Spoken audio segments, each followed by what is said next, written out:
His Excellency Solly Malatsi is South Africa's Minister of Communications and Digital Technologies, a position that highlights his extensive leadership and strategic expertise.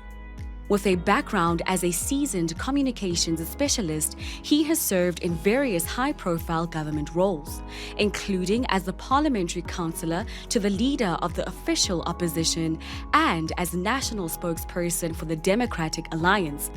As a member of parliament, he has also contributed to portfolios such as sports and recreation and human settlements.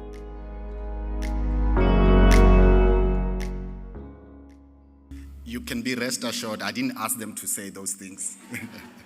On a serious note, good morning to everyone, and I just want to start by thanking CBNC for hosting this event. I think we all acknowledge that we live in an era that is highly influenced and shaped by the advances that AI is having and shaping in our daily lives. And I was amazed that there were a few reluctant hands when the question came around who uses AI in their daily communication, whether professionally or personally. So I'd just like to start by acknowledging the presence of all the business leaders who are here today with us, everyone from academia and the policymakers and innovators across the continent who have joined this event. Today's gathering is illustrative of the continued importance of human engagement, even as our digital tools grow in leaps and bounds. Yet, despite the promise of technology, we are fundamentally driven by the human connection, an aspect that we should not forget when we talk about the impact of AI and its future. It is with this that I urge everyone who's here today to use the opportunity to build networks, to break silos, and to contribute to our national mission of building an inclusive digital economy.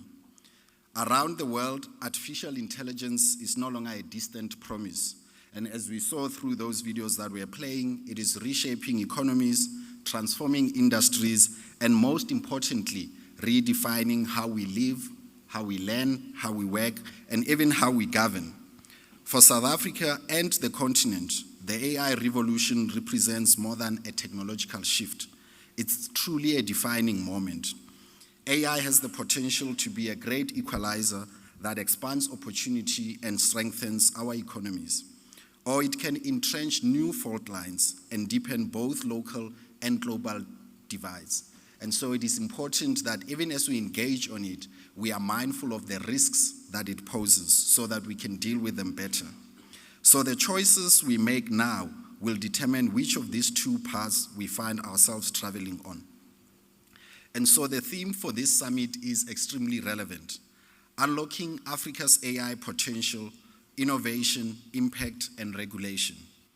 If we are truly serious about unleashing this potential in Africa, we must innovate boldly, deliver impact that people can feel, and regulate wisely. And this is more for government. AI's impact is already evident all around us, and in South Africa, it is already interwoven into the fabric of our society. The South African Revenue Services, for instance, uses AI-powered systems to detect fraudulent claims and block illicit refunds, thus protecting public resources.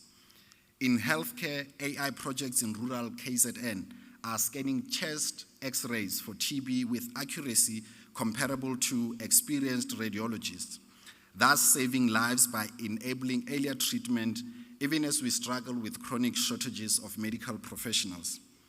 AI is also reaching small businesses and communities.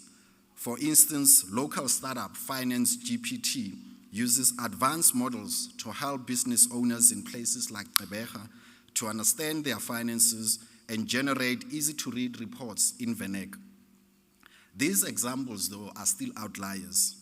The role of all of us here in this room is to ensure that these stories become the norm, not the exception as it currently is. So to unlock this promise, we must invest in sound foundational pillars which we can build upon. The first of these brings AI skills development to the fore. Every young person should leave school with digital literacy so that they have the tools necessary to empower themselves.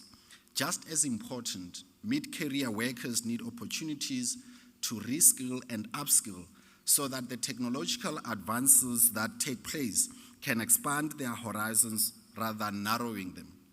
And critically, to manage intelligence that is not human, we must deliberately strengthen what is human in us.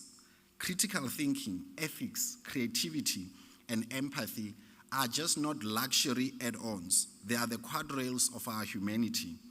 And so if we outsource too many decisions to devices, we risk losing the very human capabilities that make progress possible. That's why it's important that investment in humanities and social sciences, along investment in AI skills development, should take place jointly. And secondly, we need to invest in our digital infrastructure and data. Talents needs tools to succeed. We also need to ensure that access to computing power for researchers, startups, and public institutions with shared facilities and cloud partnerships. We must manage public data responsibly so that it can be used for innovation with strong privacy protection in place. When data is locked away in fragmented innovation stores, when data is made available, innovation compounds. And thirdly, we must support our SMMEs involved in AI research and innovation. They must be the beneficiaries of our drive to open access to skills, to data, and to shared computing. And through public-private partnerships, we must expand the seed capital and scale up financing for them. We need to pair up entrepreneurs with researchers and corporate mentors. We equally need to create AI testing environments so a solution proven on the outskirts of the economy can scale up across the country and right through the continent. And fourthly, the state has to lead by example. We must apply AI where we can improve service delivery and where we can enhance efficiency and eliminate wastage. Many of you would know that the South African government recently launched the Digital Transformation Roadmap, and part of that is launching a zero-rated MyMzansi government portal, a one-stop shop where you can download verified certificates, apply for studies or funding, be matched to jobs or business opportunities, and access healthcare services. Fifthly, a critical foundation for societal uptake of AI is public trust and truly entrenching that trust. And this can only be earned through transparency. People must know that when AI is used, must know when AI is used, what data set it has been encapsulated, and why it has reached a certain conclusion, so that we understand all these influences and have a full grasp of the information that we interact with and consume. As both government and the private sector, we must provide simple explanations for the decisions made and keep audit trails that independent experts can review. We must build South African AI for South Africa that is trained using local data sets, expertise, and influenced by the diversity of our cultures and languages. In that way, we'll be able to foster inclusion rather than exclusion. It is the only way that AI will solve the issues we face in health, in education, in agriculture, and in service delivery. And while AI has the potential to unlock massive economic opportunities on the continent, we must never lose sight of its inherent risk. And I hope that through the discussions that we'll be having today, you will be able to reflect honestly about how we can maximize the opportunities that it offers and also eliminate the risks that it poses so that we can fully appreciate the value of AI in our daily life and in how we do our work. Thank you very much. Thank you.